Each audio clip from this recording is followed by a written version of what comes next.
Hi, I'm Faith Pinot from LA Times Studios in Washington, D.C. Here are some of today's top stories from the Los Angeles Times.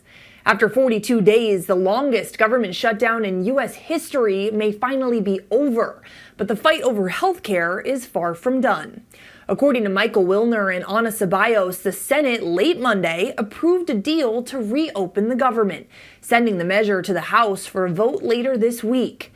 The bill passed 60-40 after 8 senators who caucus with Democrats joined Republicans in support.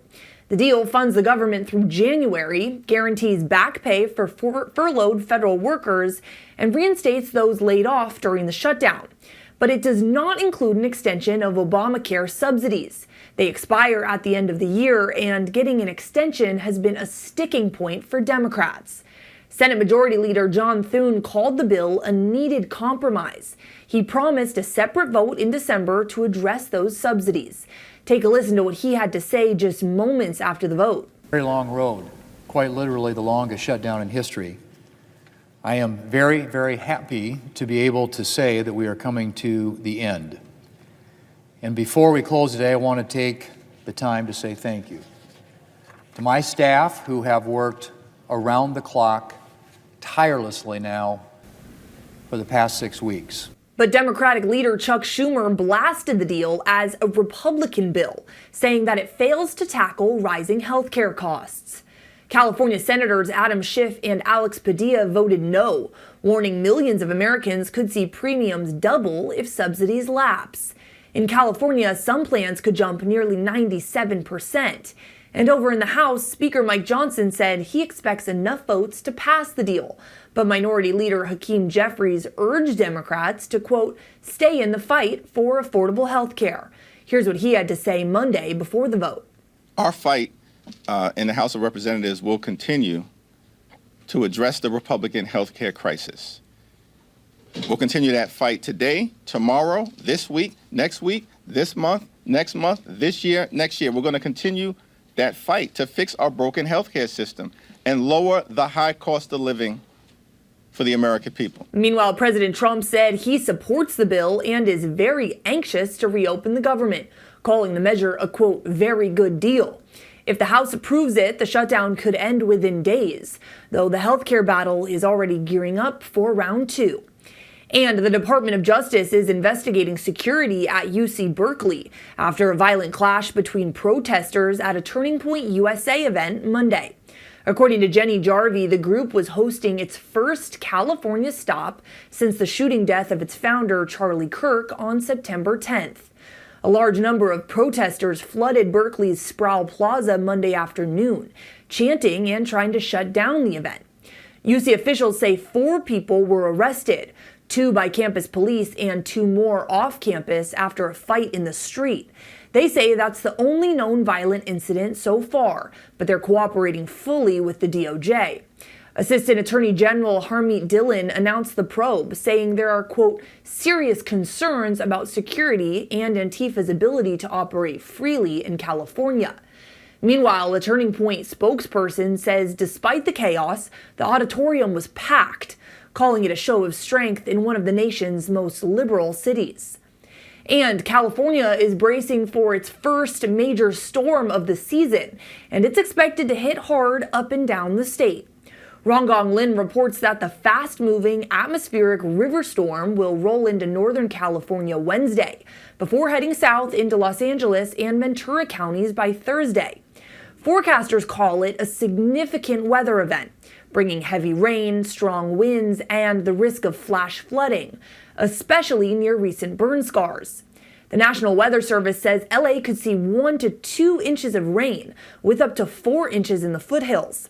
Now they're warning residents that roads could flood, canyon routes could see rock slides, and the Thursday evening commute could get a little bit tough.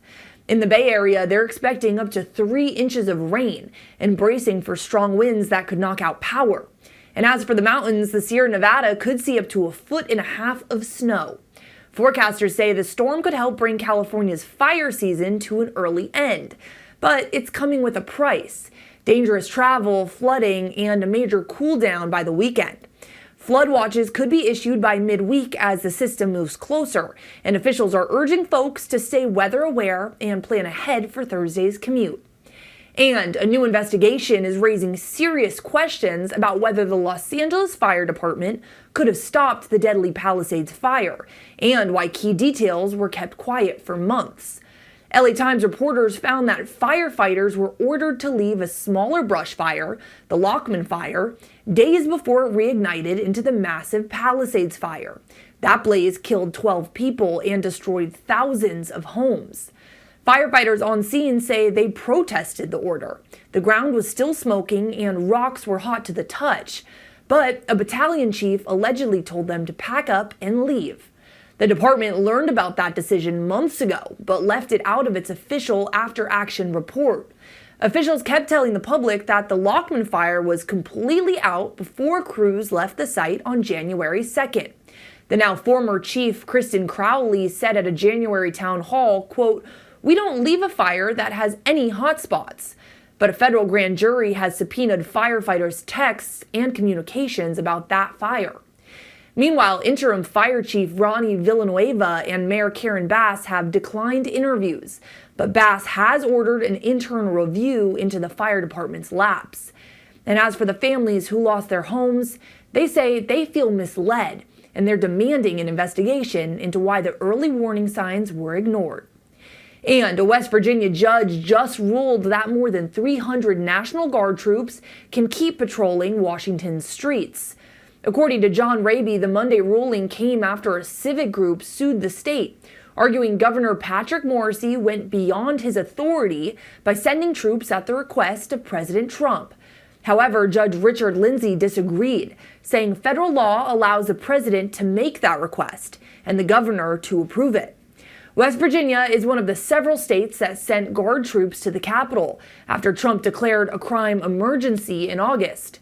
But critics, including the ACLU, say that order overstepped state law, especially when violent crime in D.C. is actually at a 30-year low.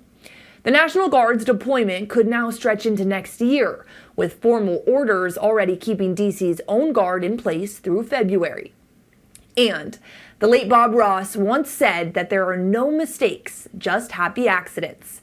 And now the artist's work is helping to turn one of public media's biggest setbacks into something beautiful.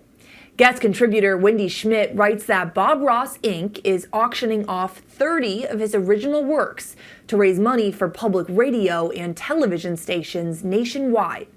The generous move comes after Congress pulled funding for public broadcasting in September, hitting vital rural stations the hardest.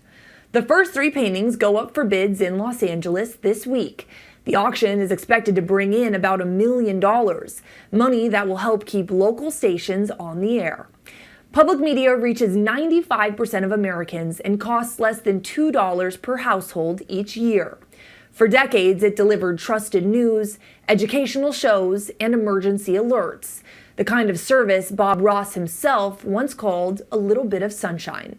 Now his happy little trees are doing their part to bring that sunshine back, one brushstroke at a time. That's it for now. To read these stories and more, be sure to subscribe to the LA Times.